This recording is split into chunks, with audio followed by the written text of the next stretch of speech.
이제 오늘 은혜 받으실 말씀은요, 사도행전입니다. 사도행전 26장 12절부터 23절입니다. 페이지 수로는요 233면입니다. 233면. 같이 봉독을 하겠습니다. 읽습니다. 시작. 그 일로 대제사장들의 권한과 위임을 받고 다메섹으로 갔나이다. 왕이여, 정오가 되어 길에서 보니 하늘로부터 해보다 더 밝은 빛이 나와 내 동행들을 둘러 비추는지라. 우리가 다 땅에 엎드려짐에 내가 소리를 들으니 히브리 말로 이르되, 사울아 사울아, 내가 어찌하여 나를 박해하느냐? 가시채를 뒷발질하기가 내게 고생이니라. 내가 대답하되, 주님 누구시니까? 주께서 이르시되, 나는 내가 박해하는 예수라. 일어나 너의 발로 서라. 내가 내게 나타난 것은 곧 내가 나를 본 일과 장차 내가 내게 나타날 일에 너로 종과 증인을 삼으려 함이니, 이스라엘과 이방인들에게서 내가 너를 구원하여 그들에게 보내어 그 눈을 뜨게 하여 어두움에서 빛으로 사탄의 권세에서 하나님께로 돌아오게 하고, 죄 사함과 나를 믿어 거룩하게 된 무리 가운데서 기업을 얻게 하리라 하도이다. 아그리빠 왕이여, 그러므로 하늘에서 보이신 것을 내가 거스리지 아니하고 먼저 다메섹과 예루살렘에 있는 사람과 유대 온 땅과 이방인에게까지 회개하고 하나님께로 돌아와서 회개에 합당한 일을 하라 전함으로, 유대인들이 성전에서 나를 잡아 죽이고자 하였으나 하나님의 도우심을 받아 내가 오늘까지 서서 높고 낮은 사람 앞에서 증언하는 것은 선지자들과 모세가 반드시 되리라고 말한 것밖에 없으니, 곧 그리스도가 고난을 받으실 것과 죽은 자 가운데서 먼저 다시 살아나사 이스라엘과 이방인들에게 빛을 전하리라 함이니이다 하니라. 아멘. 우리 성탄 찬송 한 장을 더 하시죠. 115장. 기쁘다고 지으셨네. 우리 다 같이 한번 일어나서서 우리 예수님을 맞이한, 아기 예수님 맞이하는 의미로 115장 같이 합니다. 성탄 찬송 중에서 제일 기쁘고 아주 활기찬 찬송이죠.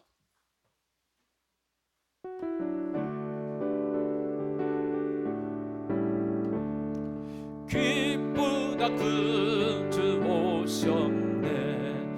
만 백성 맞으라. 온 교회여 다 일어나. 다 찬양하여라. 다 찬양하여라. 다 찬양하여라. 구세주 탄생했으니 다 찬양하여라. 세상에 하여라. 하여라. 나와라. 온 세상 죄를 사하려 주 예수 오셨네. 만국 몰아내고 다 구원하시네. 다 구원하시네. 다 구원하시. 은혜와 진리 되신 주 다 주관하시니, 만국 백성 구주 앞에 다 경배하여라. 다 경배하여라. 다 경배하여라.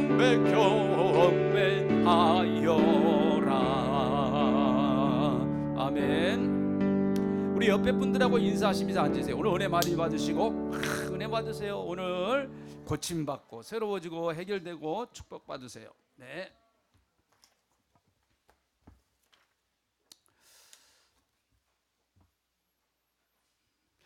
사람은요, 목적을 따라 움직이게 되어 있습니다. 어떤 목적이 생기면 반드시 그 목적을 이루기 위한 방향으로 사람은 움직이게 되어 있습니다. 그래서 사람은 목적지향적 인간이다. 이런 말도 있습니다. 어디를 가든지 무엇을 하든지 목적이 있으면 반드시 이제 움직이게 되어 있는 것이죠. 자, 오늘 여러분 교회에 오셨는데요. 교회에 오신 목적이 있습니다. 교회에 오신 목적이 있어요. 가장 중요한 목적은 뭐 예배드리기 위해서 온 것이, 이거보다 더 큰 목적이 어디 있겠습니까? 하나님 앞에 예배드리러 오셨죠, 전부 다. 그렇죠? 네. 아멘 해주세요. 아멘. 네. 다 우리 예배드리기 위해서 그런 목적을 가지고 왔습니다. 은혜 받기 위해서 왔어요. 은혜 받기 위해서. 또 예배 후에 성도님들하고 교제하기 위해서, 이것도 큰 목적이에요. 예배는 하나님과 교제, 또 예배 후에 우리 성도님들이 만남을 갖는 것은 성도님들과의 교제. 그래서 교회는 하나님과 교제하고 성도님들과 교제하는 그런 것입니다. 그 교제를 가지고 그 힘을 얻어서 세상에 가서 세상과 교제하는 것, 이게 이제 교회의 모습이라고 할 수 있겠죠. 교회 성도들 교제도 굉장히 중요합니다. 그리고 예배 후에 또 우리 3층에 올라가서 국수 드시잖아요. 이것도 참 중요한 목적이에요. 주일날 교회 와서 국수 드시는 것 중요합니다. 꼭 드시고 가세요. 대단히 맛있습니다. 그 돈 안 받으시니까 그냥 다 맛있게 드시고 가세요. 여러분, 그럼 목사가 성도들 가정에 신방하는 목적은 뭘까요? 신방하는 목적은요, 예배, 그것도 예배드리고 또 기도하고, 그리고 그 가정에 어떤 문제가 있으면 뭐 서로 그 문제를 가지고 함께 기도도 하고 또 위로도 하고 힘도 드리고, 뭐 이런 목적으로 목사가 성도들의 가정을 꼭 필요한 경우에는 신방을 가게 되는 것이죠. 그런데 만약에 성도님들이 우리 목사님 오늘 우리 가정에 신방 오신다고 그랬는데 아마 식사하러 오시나 보다, 식사하러, 그렇게 생각하면은 저도 가기가 미안하고 여러분도 신방 받기가 부담스럽고 그렇잖아요. 물론 저 여러분 대접해 주시면 잘 이렇게 대접을 받는데, 그건 이제 두 번째, 세 번째 목적이겠죠.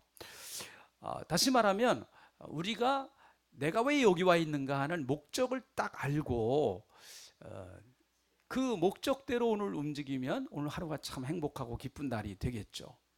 저도 역시 마찬가지입니다. 그러나 그것이 잘못돼요. 아까 제가 말씀드린 것처럼 제가 신방 가는 목적은 어떻게든지 여러분의 신앙을 세워서 하나님이 기뻐하시는 그런 가정, 또 하나님이 기뻐하시는 신앙으로 어떻게든지 잘 이렇게 세워드리기 위해서 가는 것인데, 우리 목사님 뭐 헌금 받으러 왔나? 이러면 저도 부담스럽고요. 또 여러분도 부담스럽지 않겠습니까? 그러니까 목적이 서로 잘못된 거죠, 그것은요. 자, 여러분, 이제 오늘 이런 생각을 한번 하시면서 이 말씀으로 한번 들어가 보겠습니다. 자, 오늘 이 본문 말씀에 등장하는 그 사람은요, 자, 26장 1절에 있는 말씀을 우선 보죠. 1절에 있는 말씀. 1절에 있는 말씀을 보니까 여기 아그리빠 왕이 등장합니다. 아그리빠 왕. 사도행전에 등장하는 사람이에요. 사도행전에 등장하는 사람입니다. 바울이 아그리빠 왕 앞에서 또 자기가 왜 신문 받고 재판 받는가 하는 것을 또 이렇게 변론을 할 수밖에 없는 이런 상황이 또 벌어졌어요. 그러니까 바울은 지금 몇 번에 걸쳐서 이렇게 계속해서 재판 아닌 재판, 좀 재판도 이상한 재판을 계속해서 몇 년 동안 거의 2년 이상 이렇게 받고 있는 과정입니다. 그런데 이 아그리빠 왕은요, 예수님이 탄생하셨을 때 예수님을 죽이려고 했던 왕이 헤롯 왕이죠. 헤롯 왕. 그 헤롯 왕이 헤롯 가문의 원조예요. 그래서 그 왕을 헤롯 대왕 그렇게 얘기를 합니다.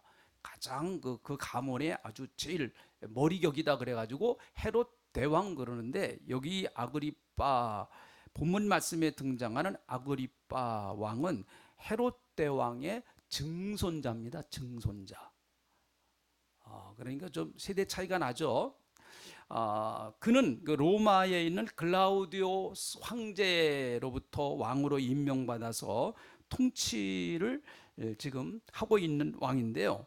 자, 베스도가 부임을 했습니다. 총독으로 부임을 했어요. 이스라엘 나라를 다스리는 총독으로 부임을 해서 총독으로 부임을 하니까 아그리빠 왕이 베스도에게 문안하러 왔다가 벌어진 일이에요. 베스도가 아그리빠 왕에게 사도 바울에 대한 그 재판에 좀 자문을 받기를 원했습니다. 왜 그런가 하면 아그리빠 왕이 어쨌든 이스라엘 나라 사람이기도 하고 하니까 이스라엘 나라의 환경도 잘 알고 지금 벌어지는 상황도 너무 잘 아니까 도대체 이 바울의 문제를 왜 유대인들이 그렇게 악착같이 매달리고 있는가? 그리고 또 바울의 이 재판을 어떻게 재판을 해야만 좀 유대인들의 마음에 들까? 이런 것들 좀 자문을 구하게 되었습니다.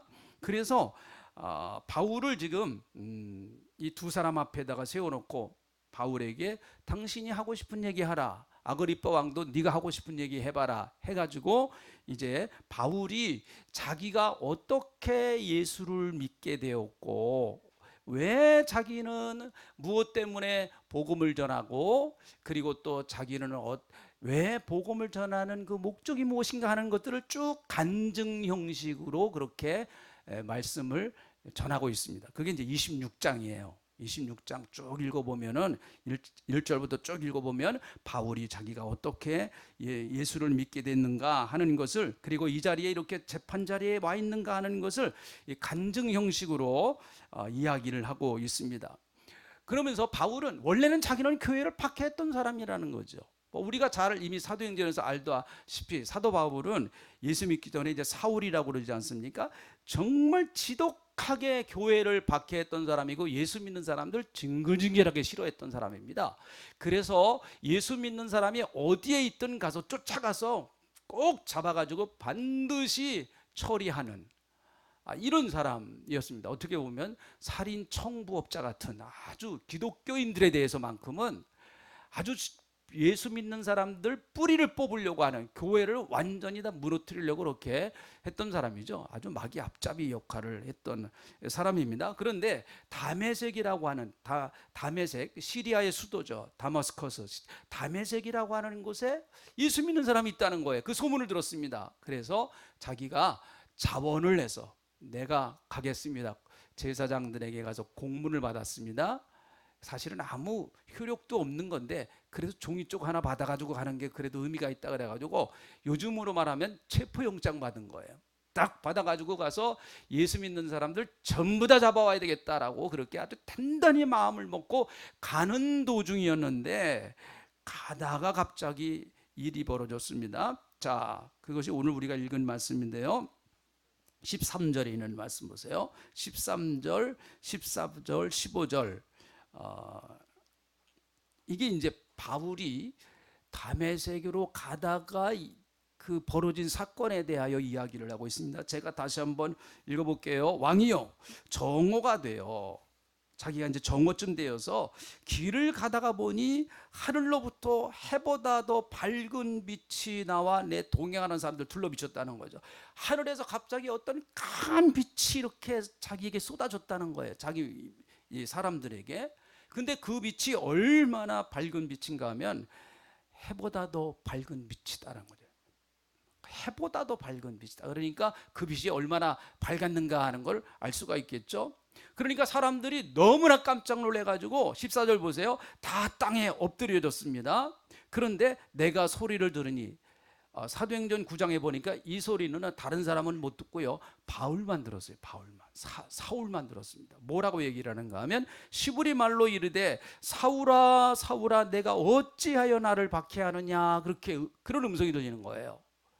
사울아 사울아 내가 어찌해서 나를 박해하느냐 그러면서 하시는 말씀이 가시채를 뒷발질하기가 내게 고생이니라 그렇게 말합니다. 가시채. 이 가시채라고 하는 것은 무엇을 말하는가 하면 이 가시채는요 채찍이에요. 채찍.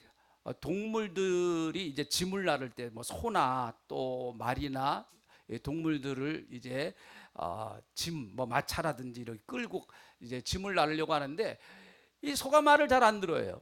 또 이 말이 잘 말을 안 듣습니다. 그러면은 마불은 채찍을 가지고 그냥 강하게 내리칩니다. 그러면은 정신을 바짝 차리고 또 가는 거죠. 그런데 여기 가시채는 그 맨 마지막 끝에 그 쇠갈고리 같은 그런 것이 다 달려 있어요. 그러니까 이게 맞으면 엄청나게 아픕니다. 그러니까 보통 때는 잘 안 때려요. 정말 고집을 부릴 때. 말과 소가 진짜 고집 부리고 자기 마음대로 막 가려고 할 때 이제 주인이 요 가시채를 가지고 그냥 냈다 때려버립니다. 그러면 정신을 바짝 차리고 이제 다시 주인이 원하는 대로 가는 것이죠. 그러니까 그 무슨 말입니까? 사울아, 네가 지금 하는 일은 하나님이 전혀 기뻐하시지 않는 일을 지금 네가 하고 있다는 것이죠. 그래서 이렇게 계속 나가면 하나님께서 그런 채찍을 때리실 것이다. 그리고 얼마나 네가 괴롭겠느냐라고 그런 하늘에서 음성이 들리는 겁니다. 자, 15절에 말씀합니다. 내가 대답하되 주님 누구시니까? 주님 당신은 누구십니까? 그렇게 물어봅니다. 주님 당신은 도대체 누구길래 내가 이런 말씀을 하십니까? 그랬더니 들려오는 소리가 이 대단히 아주 이게 중요한 얘기예요. 주께서 이르시되 나는 내가 박해하는 예수라. 여기만 한번 따라하시죠. 한번 나는 내가 박해하는 예수라. 한번 해보죠. 시작. 나는 내가 박해하는 예수라. 네. 자, 사도 바울은 예수 믿기 전에 사울이죠. 사울은 지금 예수 믿는 사람들을 잡으러 그냥 아주 뭐 열이 올라가 독이 올라가지고 가는데 부활하신 예수님이 그에게 나타나셔서 하시는 말씀이 나는 내가 박해하는 예수다. 그렇게 말씀을 하고 계세요. 그러니까 우리가 이걸 보면은요, 여러분, 구원의 절대적인 주권은 하나님 편에 있는 거예요. 예수님이 먼저 찾아오신 거예요. 우리 기독교는 항상 그렇습니다. 주님이 날 찾아오신 거예요. 한번 따라 합시다. 주님이 날 찾아오셨다. 근데 언제 나를 찾아오셨느냐? 사울과 같이 이렇게 죄악된 모습일 때 주님이 날 찾아오신 거예요. 우리가 아직 죄연되었을 때, 하나님을 알지도 모를 때, 그리고 하나님이 전혀 기뻐하시는 일을 하지도 않을 때, 도리어 하나님께서 가슴 아파하는 일을 할 때, 그때 사실은 주님이 우리를 찾아오신 것이죠. 그러면서 내가 왜 나를 박해하느냐? 내가 박해하는 예수다 그랬는데, 여러분 엄밀히 말하면 이건 주님이 말씀하신 게 좀 틀린 말씀이에요. 왜 그럴까요? 사울은, 다시 말하면 바울은 예수님을 한 번도 본 적이 없습니다. 만난 적이 없어요. 복음서에서 바울이 예수님을 만났다는 얘기는 단 한 구절도 없습니다. 그러니까 사실 사울이 박해한 사람들은 예수님이 아니고 누굴 박해한 거예요?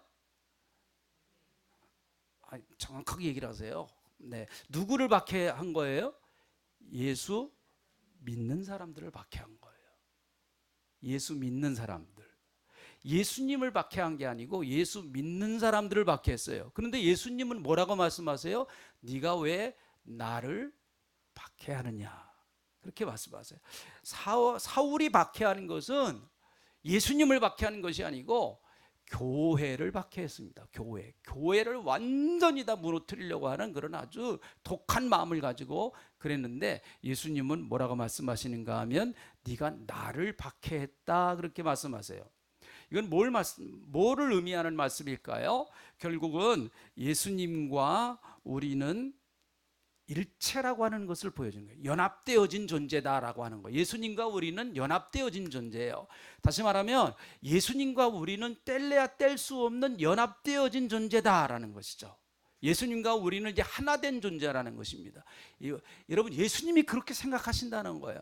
그러니까 우리를 박해하는 것은 결국은 누구를 박해하는 것입니까? 자신 있게 하셔야 돼요. 우리를 박해하는 것은 결국 누구를 박해하는 거예요? 예수님을 박해하는 거예요. 예수님이 그렇게 생각하신다는 거예요. 이건 우리가 요구한 것도 아닙니다. 내가 예수님, 나를 박해하는 사람을 좀 주님을 박해하는 거로 좀 알아주세요. 이렇게 우리는 요구하지도 않았는데 주님이 그렇게 말씀하시는 거예요. 그러니까 우리 입장에서 보면 너무너무 감사한 거죠. 너무너무 감사한 거예요. 그러니까 다시 말하면 주님은 늘 언제나 우리와 어떤 상황과 어떤 환경 속에서도 같이 하신다는 거죠. 참 우리가 어려움 당할 때 간혹 잘못하면은 좀 이렇게 오해할 수가 있습니다.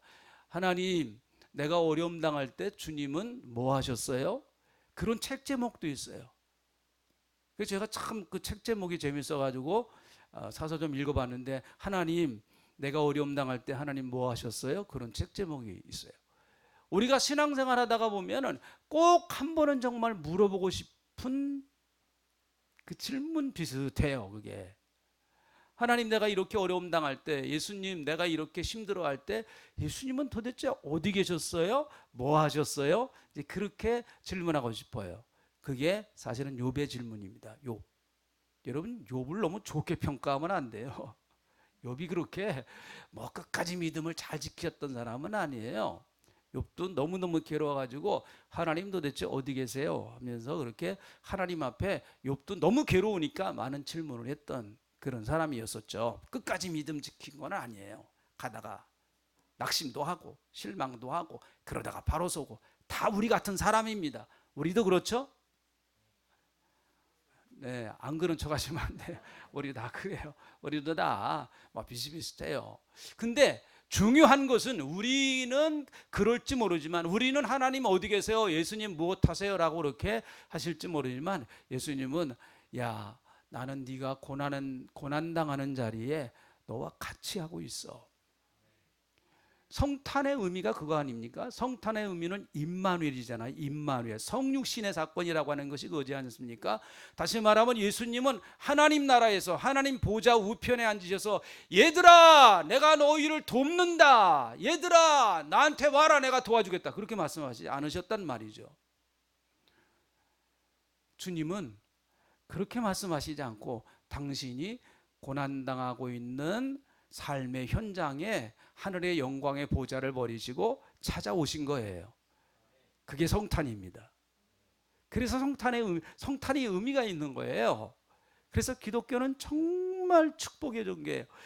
나는 뭐 주님 앞에 별로 해놓은 것도 없는데 주님이 내게 그냥 찾아오신 거예요. 그걸 생각하니까 너무 감사한 거죠. 거기서부터 신앙은 출발이에요. 이걸 잘 이해할 때 우리 기독교가 정말, 야, 내가 예수 믿은 것이 너무 감사하고 좋구나. 난 늘 항상 부족한데 주님은 날 결코 잊으시지 아니하고 늘 나와 같이 하시고 내 곁에 계시고 나와 함께 하시는 분이시고 내 손을 결코 놓지 아니하시는 분이시고 영원히 나와 함께 하시는 분이시고, 할렐루야.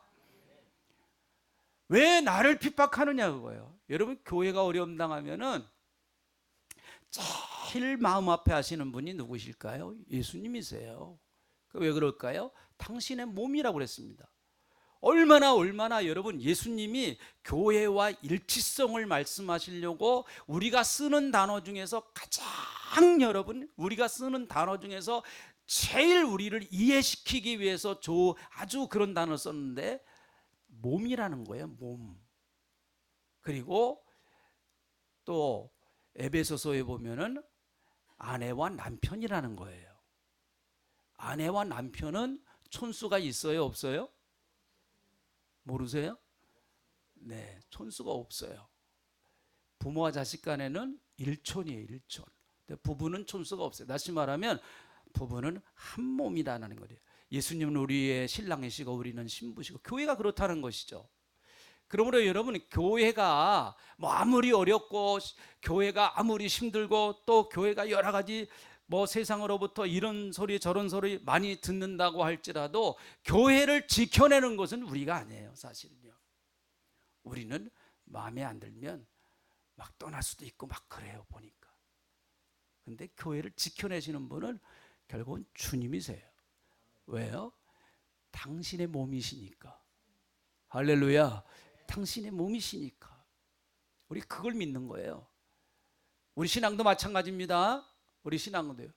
그래서 여러분이 어려움 당하고 힘들어할 때, 정말 문제 때문에 참 우리 그 성도님들 가운데도 정말 너무 그 어려운 문제 때문에 이러지도 못하고 저러지도 못하고 하는 이제 그런 분들이 계세요. 또 살다가 보면 그런 일들이 우리 앞에 반드시 옵니다. 그런데 가장 안타까워하시는 분 주님이세요. 그러면서 내가 너와 같이 이 어려움을 같이 너와 같이 가겠다. 이 어려운 인생의 이 어려운 고비길을 내가 너와 함께 넘어갈 거야. 그러니까 넌 나를 의지하고 실망하지 말고 같이 가보자. 주님 그렇게 말씀하시는 거예요. 할렐루야. 오늘 그 믿음 갖기를 주님의 이름으로 축복합니다. 여러분, 사울이 예수님께 당신은 누구십니까? 나는 내가 핍박하는 예수다. 그렇게 말씀하시죠. 그러면서 자 16절. 자 그러면서 예수님이 바울에게 이런 얘기를 합니다. 자 16절. 일어나 너의 발로 서라. 내가 내게 나타나는 것은 곧 내가 나를 본 일과 장차 내가 내게 나타나는 일 너로 종과 증인을 삼으려 함이니라. 내가 나의 종으로 너를 삼고 그리고 내가 너를 증인 삼고 싶다라고 하는 얘기예요. 증인은 무엇입니까? 체험한 거예요. 보고 만나고 느끼고 경험한 그것을 전하고 그것을 알려주는 사람이 증인 아닙니까? 내가 너를 그 증인으로 삼고 싶다라고 하는 그런 이야기인 것입니다. 사도 바울을 통해서 하나님이 하시고자 하시는 그런 일들이 있다는 거죠. 내가 너를 증인 삼고 싶다라고 하는 말씀이에요. 여러분, 예수님은 사도 바울을 만나 주셨습니다. 예수님은 사울을 다메섹에 가는 도중에 만나 주셨어요.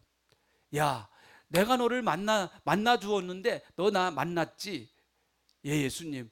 바로 네가 나를 만난 그 영광스러운 놀라운 복음을 너는 이제 전하는 증인이 되라. 그렇게 말씀하십니다.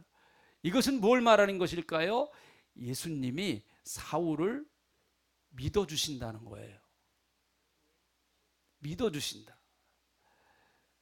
참 감사한 일이죠. 예수님이 나를 믿어주신다는 거예요. 그런데 여러분 여태까지 사울은 뭐 예수님을 위해서 한 일이 아무것도 없거든요. 도리어 박해하고 예수님 마음을 더 아프게 했는데 그럼에도 불구하고 예수님은 내가 널 증인 삼고 싶다라고 말씀하고 계세요. 내가 너를 증인 삼고 싶다. 내가 너를 만나준 그 놀라운 사건을 가서 전하라. 그렇게 말씀하고 있는 것이죠. 그러므로 여러분 그리스도인들은 세상을 향해서 가야 할 사람들입니다. 교회는 그저 우리만 좋은 것이 아니에요. 우리만 좋고 우리만 그저 은혜 받고 우리만 그저 여기서 사랑을 나누고 그건 대단히 중요한 일이지만 그것은 신앙의 반쪽이에요. 반쪽. 우리가 이렇게 하는 일은 왜 그럴까요? 우리가 이곳에 와서 서로가 위로하고 힘을 얻고 사랑을 나누고 그리고 능력을 받고 그리고 마지막 순간에는 세상을 향해서 가는 거예요. 세상을 향해서. 그래서 마태복음 28장 20절에 있는 말씀을 보니까 너희는 가서 모든 족속을 제자로 삼아 아버지와 아들과 성령의 이름으로 침례를 주고 내가 너에게 분부한 모든 말씀을 가르쳐 지키게 하라. 이게 침례교인의 말씀이다.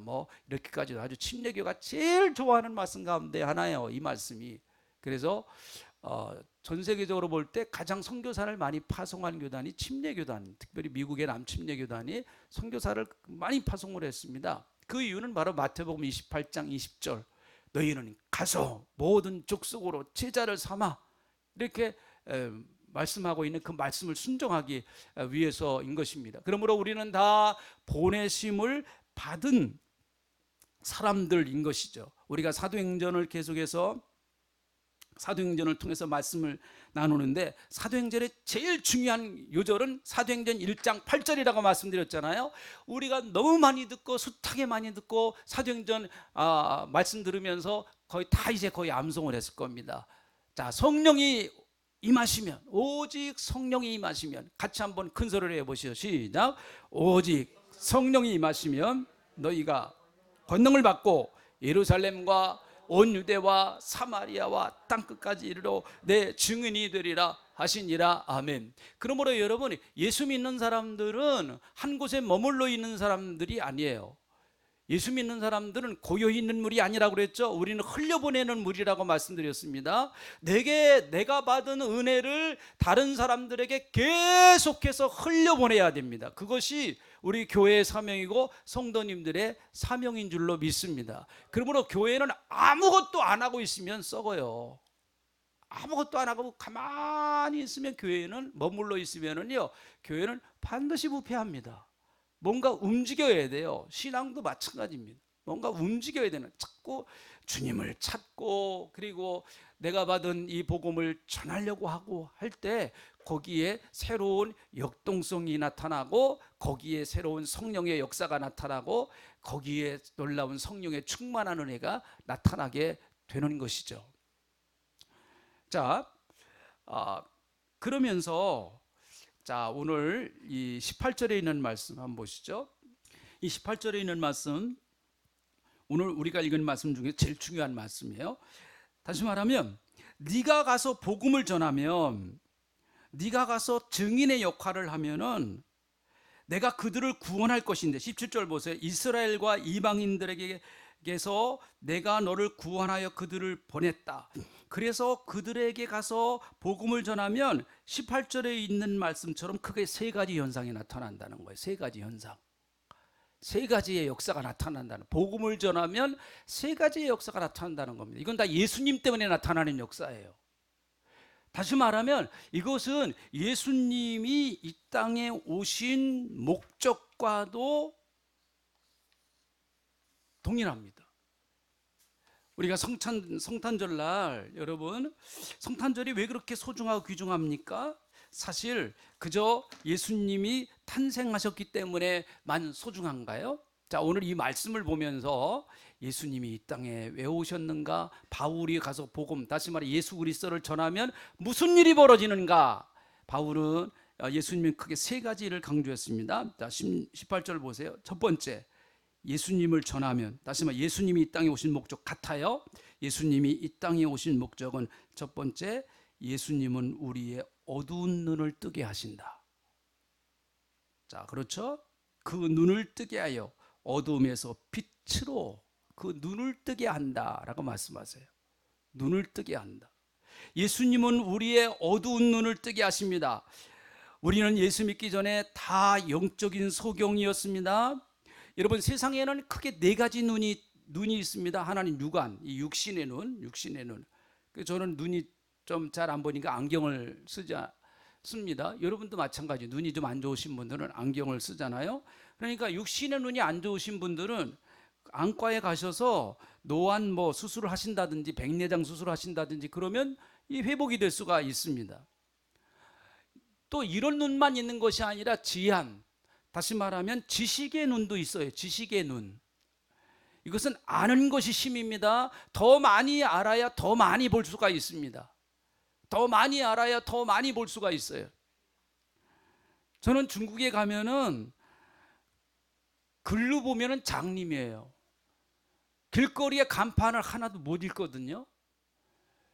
중국 사람들이 전부 다 그 한자를 옛날 한자로 쓰는 게 아니라 간자로 전부 다 바꿔놨기 때문에, 전부 다 약자로 싹 바꿔놨기 때문에, 저도 한문을 그래도 상당히 많이 알려고 많이 공부를 했었는데 가보니까 하나도 필요 없어요. 전부 다 간자를 쓰니까 전부 다 달라요. 옛날 고전에서 나오는 한자하고 지금 중국 사람들이 쓰는 글자가 다릅니다. 그러니까 하다 보면 가서 보면은 이건 장님이에요. 눈뜬 장님이에요. 하나도 모르겠어요. 눈뜬 장님이에요. 간판이 많음에도 불구하고 몰라요. 다시 말하면 아는 게 심이에요. 알아야 됩니다. 그래야 보이죠. 알아야 보입니다. 알아야.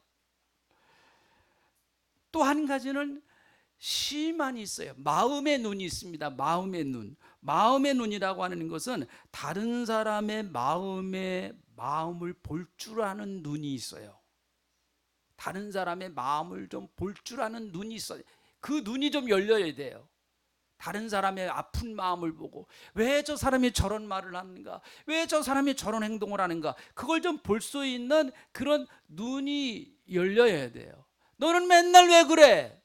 그런 소리만 하지 마시고 왜 그러는지 그 눈이 좀 열려야 돼. 저 사람이 맨날 왜 저렇게 행동을 하는가, 그 좀 그 볼 수 있는 좀 눈이 열려야 됩니다.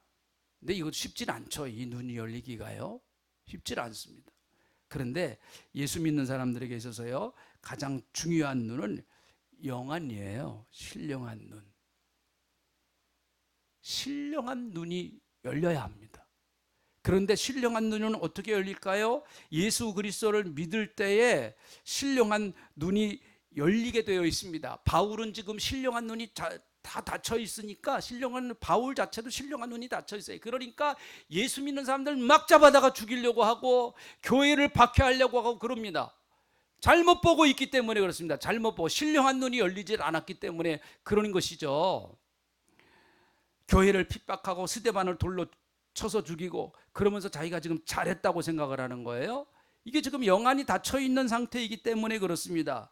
다른 눈은 다 열려 있습니다. 바울은 여러분은 얼마나 공부를 많이 했습니까? 그는 굉장한 지식을 갖고 있었던 사람이었고요. 그는 굉장한, 아무튼 나름대로의 아주 그 고도의 사람을 파악할 수 있는 그 능력도 상당히 있었던 사람이에요, 이 사람은요. 근데 문제는 뭔가 하면은 여러분, 영안이 닫혀 있었어요. 영안이.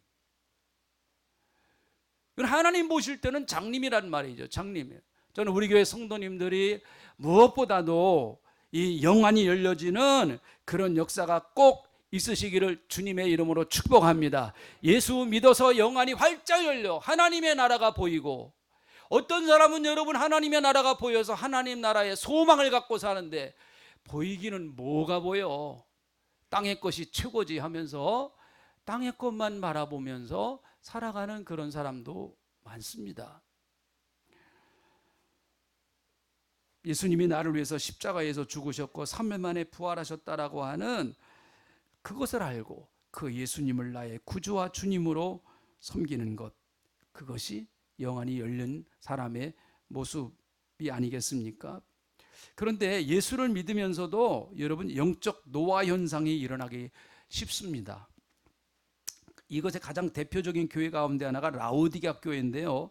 라오디게아 교회는 굉장히 잘 살았어요. 돈도 많고, 교회가 돈도 많고요, 부자도 많고요. 그 당시에 라오디게아 교회는 사업하는 사람들이 많아서 돈도 많고 아주 재정도 넉넉하고 그랬습니다. 그래서 그들은 늘 우리는 부자다 그렇게 생각을 해요. 우리는 부자야, 이렇게, 우리 교회는 부자 교회야, 우리 성도님들은 부자야, 그렇게 이야기를 했습니다. 그런데 예수님이 보실 때에는 너희는 가난하다고 말씀하세요. 너희는 가난해. 그들은 좋은 옷을 입고 산다고 그렇게 생각했는데 예수님이 보실 때 너희는 헐벗었다 그렇게 말씀하세요. 다시 말하면 그들은 영안이 지금 노화 현상이 나타났습니다. 백내장기가 왔습니다. 녹내장기가 왔어요. 그래서 보기는 보는데 여러분 바로 잘 보지를 못합니다. 뭐 안개가 낀 것 같이 정확하게 잘 보이지를 않는 거예요. 예수를 믿으면서도 여러분 이런 현상이 얼마든지 올 수가 있습니다. 그래서 예수님은 라오디게아 교회 성도들을 향해서 안약을 사라 그렇게 말씀. 안약을 사서 그 안약을 내 눈에 발라라 그렇게 말씀. 안약을 발라라. 다시 영안을 열으라고 하는 말씀이죠. 그래서 여러분 사실은 우리가 주일날 와서 말씀의 언약을 받고, 말씀의 안약을 받고, 은혜의 안약을 받고, 성령의 능력의 안약을 받아서 다 여러분 눈에다가 누세요. 좀 이렇게 은혜의 안약을 누시고요, 말씀의 안약을 누시고요, 성령의 능력의 안약을 누셔서 다시 여러분 영안이 밝아지는 역사가 있기를 주님의 이름으로 축복합니다. 그래야 여러분 자꾸 세상으로 가던 시선이, 죄악으로 가던 시선이 이제 그 시선이 바뀌어서 누구에게로 가는가 하면 여러분 하나님께로 갈 수 있는 거예요. 예수님께로 갈 수 있는 거예요. 믿음의 주여 온전케 하시는 예수를 바라봐라 그렇게 말씀하고 있지 않습니까? 세상으로 가던 내 눈의 시선이 다시 주님께로 향하는 그런 이 시간 되시기를 주님의 이름으로 축복합니다. 사랑하는 성도 여러분, 예수 믿는 사람들이 볼 것을 제대로 못 본다고 하면 엉뚱한 것을 보게 됩니다. 엉뚱한 것을 보게 돼요. 엉뚱한 것을 보게 되면 사람은 거기에 끌려가게 되어 있습니다. 끌려가다가 보면 여러분 다시 사탄의 종이 되어버리고 말아요. 자, 두 번째는요, 다시 이 말씀을 보세요. 18절에 있는 말씀, 그 눈을 뜨게 하여 어둠에서 빛으로, 두 번째는 사탄의 권세에서 하나님께로 돌아오게 하고, 그렇게 말해요. 사탄의 권세에서 하나님께로 돌아오게 하고. 여러분, 예수 믿으면은요, 사탄의 왕국에서 하나님 나라로 옮겨지는 거예요. 자, 아멘 합시다. 아멘. 다시 말씀을 드릴게요. 예수 믿기 전에는 우리는 다 마귀의 종이었습니다. 성경은 다 우리가 마귀의 종이었었대요. 근데 예수 믿고 나니까 여러분, 예수님께서 우리를 마귀의 나라에서 탈출시켜 가지고 우리를 이제 하나님의 나라로 옮겨 놓으셨어요. 하나님의 나라로. 얼마나 감사해요. 우리는 다 옛날에 마귀의 종이 되어서 마귀가 시키는 일을 대로 했습니다. 그러다가 마귀의 왕국이 무너지면 결국은 다 무너질 수밖에 없습니다. 그러나 예수님이 이 땅에 오셔서 원수 마귀 사탄을 무너뜨리셨습니다. 요한일서 3장 8절에 있는 말씀을 보니까 죄를 짓는 자마다 마귀에게 속한나니 마귀는 처음부터 범죄함이라. 하나님의 아들이 나타나는 것은 마귀의 일을 멸하려 하심이니라, 그렇게 말씀해요. 예수님이 이 땅에 오신 목적 가운데 하나가 마귀의 일을 멸하기 위해서 왔다라고 말씀하세요. 오셔서 그분은 마귀를 멸하셨어요. 그러므로 여러분, 우리는 지금 마귀와 싸우는 것은요, 폐잔병 마귀와 싸우는 겁니다. 등등한, 아주 살기 등등한 마귀와 싸우는 게 아니고 예수님께 거반 죽어버린, 이제 마지막 죽는 거는 예수님이 재림할 때 이제 숨통을 다 끊어버리시는 거예요, 예수님이. 그러니까 빌빌빌빌 거리는 마귀하고 싸우는 거예요. 믿으세요? 무슨 마귀하고 싸운다고요? 네. 그런 얘기 세게 해야 마귀가 싫어해요. 그런 얘기 세게 해야 마귀가 도망간다고. 빌빌거리는 마귀하고 싸우는 거예요. 근데 뭐 그렇게 우리가 겁을 내고 말이죠.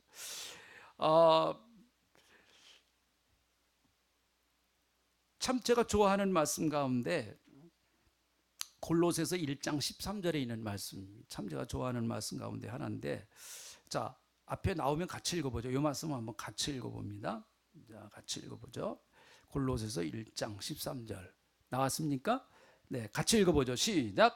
그가 우리를 흑암의 권세에서 건져내사 그의 사랑의 아들 나라로 옮기셨으니 그 아들 안에서 우리가 속량함 곧 죄사함을 받았다, 그렇게 말합니다.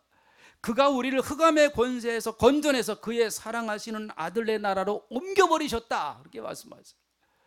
옮기셨어요. 할렐루야. 옮기실 것이 아니라 이미 옮겨 놓으신 줄로 믿습니다.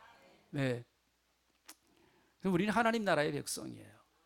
마귀의 권세에서 이제는 풀어졌어요. 그러니까 자꾸 여러분 마귀 나라 가서도 기웃기웃하지 마세요. 절대로. 거기 가서 좀 얻어먹을 거 있나 하면서도 기웃기웃하고. 아이고. 두려워하지도 마시고요. 예수 믿는 사람은 마귀의 권세와 위협에서 더 이상 속박 대상이 아닙니다. 절대 속지 말아야 합니다. 마귀는 지금도 우리를 계속 속이면서 말합니다. 내가 네 주인이야. 너는 내 말을 들어. 너는 내 종이야. 계속해서 우리에게 그런 사인을 보냅니다. 여러분, 이거 거부하셔야 돼요. 속지 말아야 됩니다. 절대로 속지 말아야 돼요. 탈북자들 이렇게 얘기를 들어보면은요, 그분들이 재미있는 얘기를 하시더라고요. 뉴스 시간에요, 김정은 얼굴만 나와도 한국에 처음 왔을 때는 가슴이 덜컹덜컹한대요. 우리는 덜컹덜컹해요? 우스워요? 여기 김정은 나오면 이런 분 계십니까? 아유, 우리는 우스워. 제 살 좀 안 빼나? 우린 좀 그러잖아요. 그 집안 다 전부 다 심장마비로, 할아버지도 그러고 아버지도 그러고 다 심장마비로 그랬는데 살 빼야 되는데 우리는 그게 걱정이야. 무슨 무섭기는 뭐. 예수 믿는 사람 마찬가지입니다. 여러분, 우리는 하나님 나라에서 이제 하나님과 함께 영원히 살아야 할 하나님의 백성들이기 때문에 결코 마귀와는 다 결별을 했어요. 다 끊어버렸어요. 마귀와 우리는 아무 이제 관계가 없습니다. 근데 자꾸 마귀가 와서 우리를 속이는 거예요. 너는 내 종이다, 내 종이다. 그거 거부하시고 받아들이지 마시고 물리치시고. 할렐루야. 예수님 오신 게 바로 그 목적 때문에 오셨다고 하는 얘기예요. 마지막 세 번째, 자 18절 다시 보세요. 세 번째, 예수님이 증거되면, 복음이 증거되고 예수님이 전해지고 예수님을 믿으면 이런 역사가 있다는 거예요. 첫 번째는 영안이 열리고, 두 번째는 사탄의 권세에서 하나님 나라로 돌아오게 되고, 사탄의 종에서 풀려나고, 세 번째는 죄의 사함과 나를 믿어 거룩하게 된 무리 가운데서 기업을 얻게 해야 된다. 거룩하게 된 무리 가운데서 기업을 얻게 된다는 거예요. 기업을 주신다는 거예요. 재산을 주신다는 거예요. 재산. 기업이 재산이잖아요. 예수 믿는 사람에게 하나님은 재산을 주신다고 말씀하십니다. 재산이, 여기 나오는 재산은 크게 두 가지를 의미하세요. 첫 번째는 하나님의 나라. 예수를 믿으면 하나님의 나라가 내 것이에요. 한번 따라합시다. 예수 믿으면 하나님의 나라가 누구 거라고요? 내 거예요. 믿으시길 축원합니다. 내 거예요. 이제 하나님 나라가 그 유업으로 우리는 받은 거예요. 그건 보이지 아니하는 하나님의 나라, 앞으로 이루어질 하나님의 나라예요. 그리고 또 한 가지는 교회예요. 교회. 교회를 유업으로 주신 거예요. 하나님이 교회를 우리에게 선물로 주신 거예요.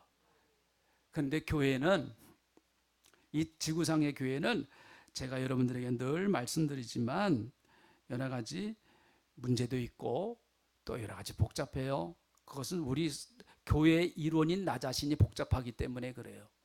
그러니까 교회가 문제가 있으면 그렇게 생각하시면 돼. 나는 왜 그러지? 나는 왜 그래? 똑같아요. 그 질문하고 똑같은 거예요. 나는 왜 꼬라지가 맨날 이런가? 그거하고 똑같은 얘기예요. 예. 교회는 미완성이에요. 지어져가는 과정에 있다라고 말씀드렸죠. 교회는 가족입니다. 가족.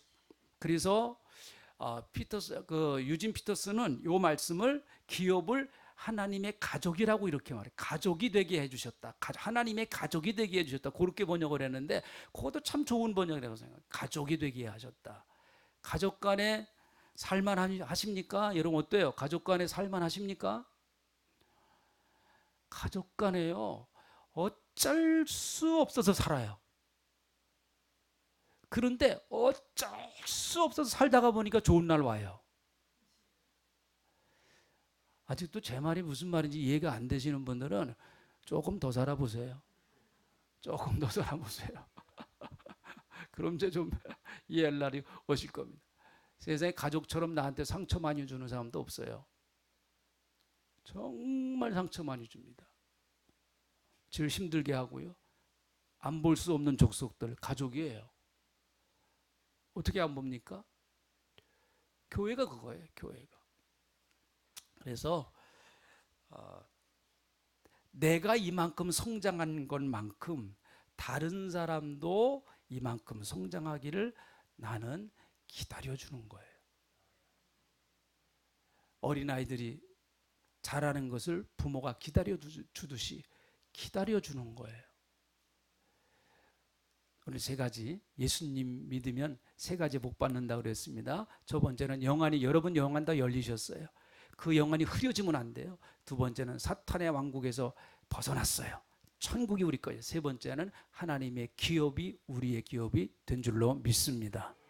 기도하겠습니다. 하나님 고맙습니다. 오늘 예수님께서 이 땅에 오신 이유는 어두운 눈을 뜨게 하시고, 그래서 어둠에서 빛으로 우리를 불러내셨고, 사탄의 권세에서 하나님 나라로 인도하셨고, 그리고 하나님의 기업을 우리에게 허락하시기 위해서, 주시기 위해서 이 땅에 오신 줄 압니다. 또 내가 예수 믿어서 이 영광스러운 축복을 받는 축복의 주인공이 되어서 너무 감사를 드립니다. 하나님, 이제 우리도 내가 너를 택한 것은 너를 증인 삼기 위해서 택했다고 말씀하신 것처럼, 우리도 내가 받은 이 영광스러운 복음, 정말 어떻게 내가 예수를 믿었는지, 이 너무너무나 귀하고 생명같이 소중한 이 복음을 아직도 경험하지 못한 사람들에게 가서 증인 역할하는 저희들에게 이끌어 주시옵소서. 감사합니다. 예수님의 이름으로 기도하옵나이다. 아멘.